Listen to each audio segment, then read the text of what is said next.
Buenos días, buenas tardes, buenas noches, amigas, amigues de Les Matristiques. Hoy día es un día de grandes noticias.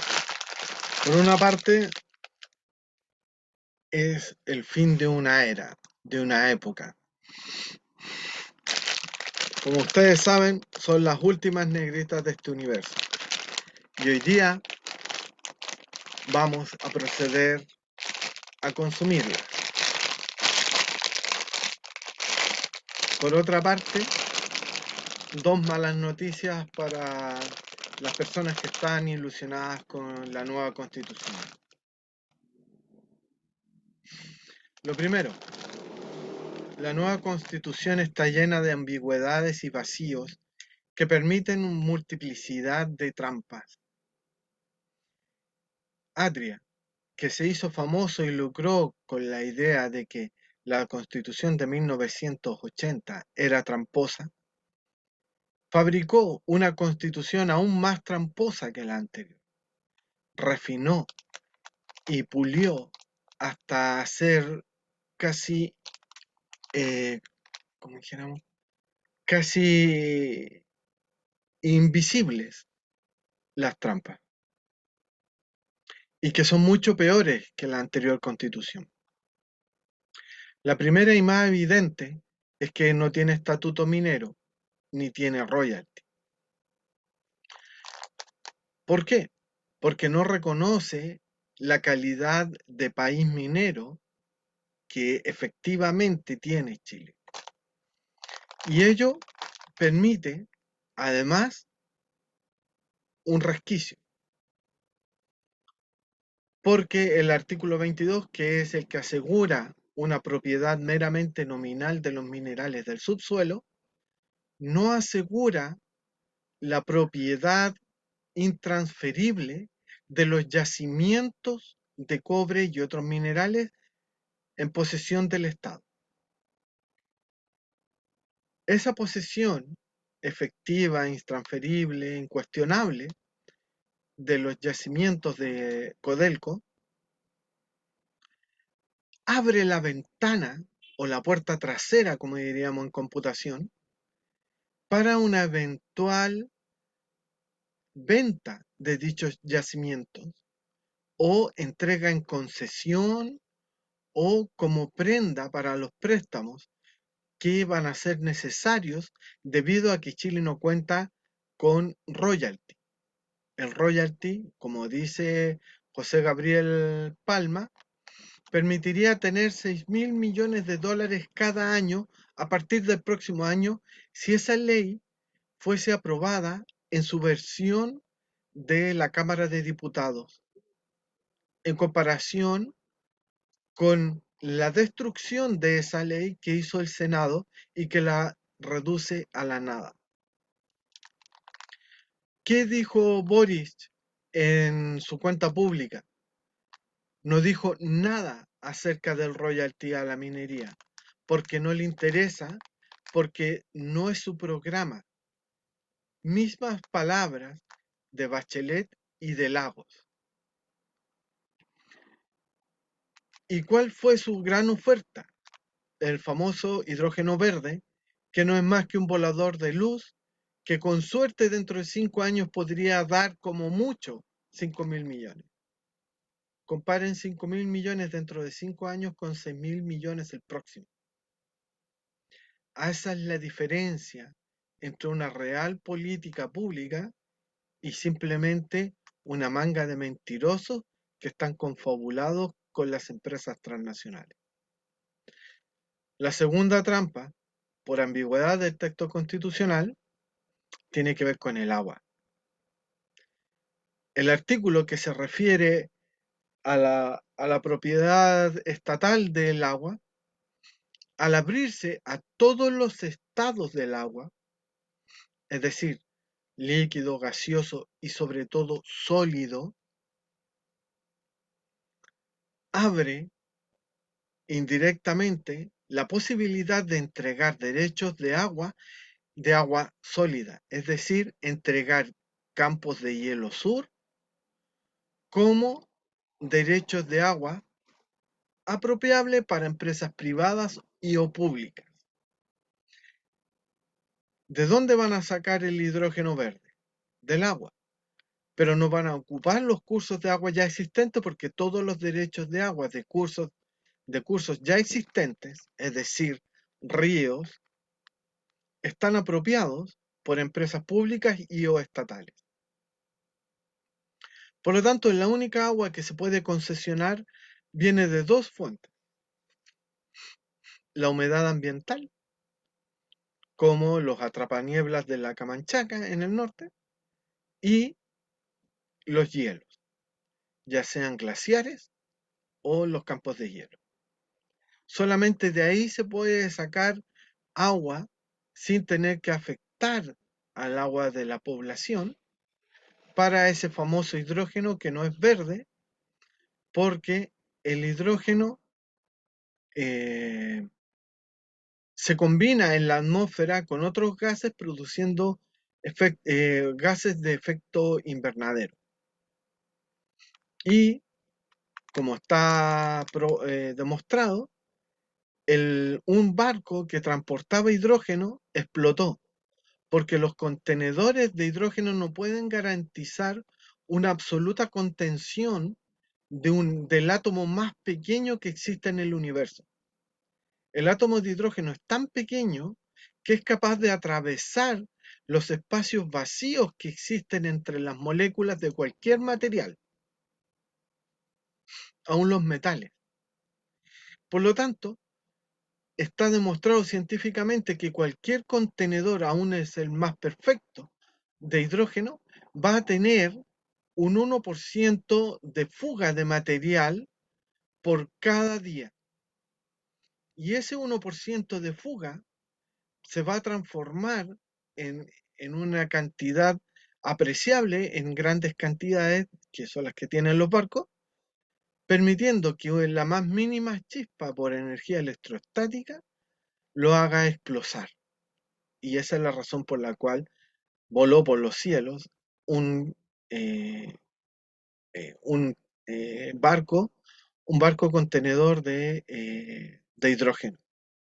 Por lo tanto, el hidrógeno verde es absolutamente inviable como combustible que tiene que atravesar todo un océano para ser aprovechado. Porque cruzar el océano Atlántico no es una cosa baladí o banal, es algo sumamente difícil. Yo puedo decir que crucé 2 veces ese océano y representa para un barco normal ya una travesía de cuidado. Y con una carga tan combustible e inestable y que tiene necesariamente fuga, realmente es un peligro.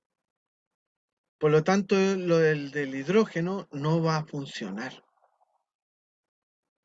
Y Boris tuvo la desfachatez de mentir a todo Chile diciendo que ese era el futuro, obviando el hecho de que el futuro, el presente y el pasado han sido los minerales, desde la gran mina de plata de Chañarcillo, allá por comienzos del siglo XIX. Toda la vida de Chile, toda la historia de Chile ha sido en torno a los minerales porque somos un país minero. No darse cuenta de ello es la ignorancia de no tener clases de historia, es no aprender de la historia. Y por eso que la historia nos va a dejar de lado. Y Chile está condenado al hambre cuando se acaben las reservas de trigo y no y Boris, en vez de ir a Estados Unidos a rogar por capitales extranjeros, que lo único que van a hacer es comprar lo poco y nada que queda de Chile, debió haber ido a Rusia y haber comprado trigo para que no pasáramos hambre, porque la vamos a pasar. Chile ya no produce trigo y y el 60% lo importa. Pero resulta que ahora todos los países están quedándose sin trigo y va a subir su precio. Y aunque se pague un precio más alto, va a escasear, precisamente por el bloqueo al trigo ruso y por otra parte que Ucrania debido a la guerra no está produciendo trigo. Y entre Ucrania y Rusia producen 60 millones de toneladas de trigo, que es algo así como el 10% del trigo que se produce en el mundo. La pregunta que cabe es por qué el trigo transgénico, ¿dónde está el trigo transgénico que produce Estados Unidos? ¿Se lo está guardando para subir artificialmente el precio y hacer que padezcamos hambre? Los países del tercer mundo ya están teniendo altos índices de desnutrición infantil y están muriendo niños de hambre en Brasil, Argentina, Colombia, Honduras. ¿Para qué decir África? El panorama que se viene es muy duro, es muy terrible y las autoridades, partiendo por Boris Dance, no han hecho nada para evitarlo. La gente no se da cuenta y solo a los que están ¿cómo se llama? Estas ollas comunes han tomado algunas precauciones, pero hasta ellos van a tener problemas porque no son productores de alimentos, son simplemente como consumidores organizados. Boris lo que debió haber hecho el 11 de marzo cuando asumió el gobierno fue haber emitido un decreto que permitiera a las cooperativas agrícolas plantar trigo y papas. Pero como la guerra hace que precisamente los fertilizantes rusos no lleguen, resulta que hay un 40% menos de fertilizantes. Y los fertilizantes Monsanto norteamericanos están encarecidos al doble del precio. Por lo cual hay vastas hectáreas que no han podido ser sembradas. Y ya es demasiado tarde, porque todos esos sembradíos de papas, por ejemplo, debieron haber sido hechos en marzo. Entonces, cuando necesitemos comida, no la vamos a tener. Y las autoridades han sido más que negligentes al respecto. Nos han dejado literalmente al garete. Y no les quepa la menor duda que va a aumentar la desnutrición infantil. Va a haber hambruna. Y nadie hace nada, porque al mercado no le importas tú, solo le importa ganar más dinero. Y si no tienes dinero para comprar comida, mala suerte. Pero ninguna empresa privada va a regalar el alimento. Eso debió haberlo hecho el Estado. Y para eso debió haber tomado las precauciones en marzo de este año. El gobierno de Boris no es un gobierno socialista, es un gobierno neoliberal. Es la continuación del gobierno de Piñera. Y la constitución es solo una reforma perfeccionando las trampas de la constitución de 1980 y profundizándolas. Puede ser que para el próximo año Codelco sea privatizada, porque necesita 39 mil millones de dólares solo para funcionar.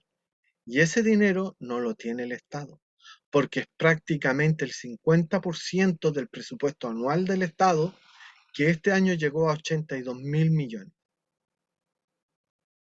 Negro, absolutamente negro es el futuro de Chile. Vas a pasar hambre. Y yo estoy sumamente preocupado por ello. Una época se acabó. La época de bonanza en que todos podíamos comer fácilmente y a bajo precio. Se acabaron las negritas.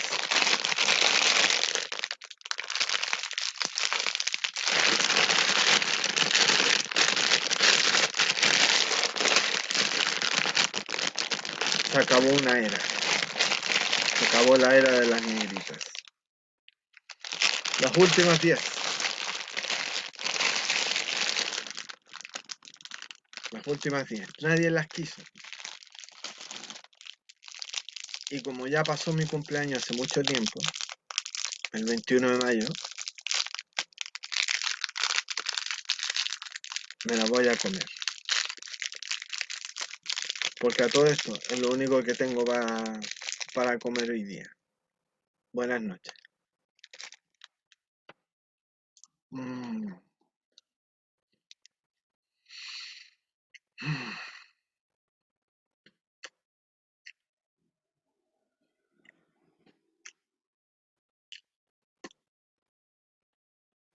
Ahora se puede decir con rigor histórico, ya no las hacen como antes.